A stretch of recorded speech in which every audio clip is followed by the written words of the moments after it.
Titanic A Space Between is a spooky one, and if you are easily horrified from the spooky spookies like I am, then you will have a horrific time.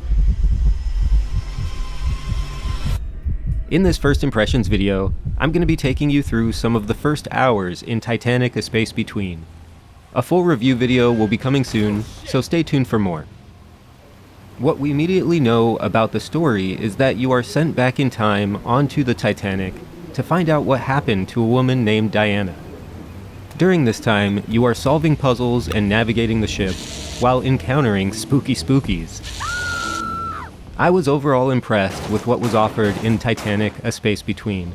Graphically, Titanic A Space Between is gorgeous, and there is plenty of detail to keep me immersed while on this sinking ship, which is terrifying by the way.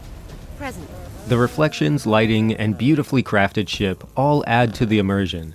But there are a few jaggies seen while in the Quest 3, so I would like to see some optimizations for this still, but what is currently offered is an incredible experience.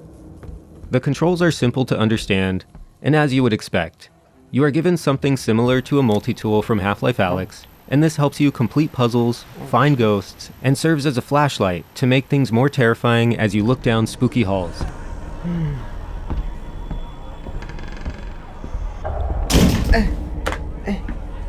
Hello, sir, please.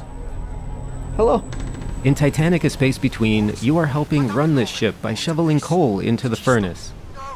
And this is where the terror begins, as the ship hits the iceberg and begins to flood the corridors. You're left scrambling to stay alive as you grab onto handles to get over debris and run through the gates before they close. This leaves you with an immediate sense of urgency and panic as the water level begins to rise while you fight to the upper levels.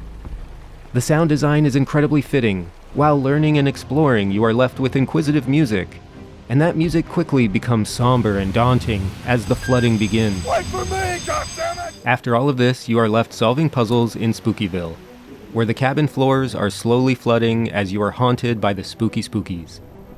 The story build-up is brilliant, and they give you several opportunities to learn what is going on. I have not finished the entire story myself, so this is something I will touch more on in my full review. Outside of the story, you'll soon have access to the exploration mode, which will allow you to explore the ship on your own, all while the water levels rise as the ship begins to sink. I did find issues where dialogue would cut out if you get too close to objects which drive the narrative forward. So this left me with a few unfinished dialogue sequences.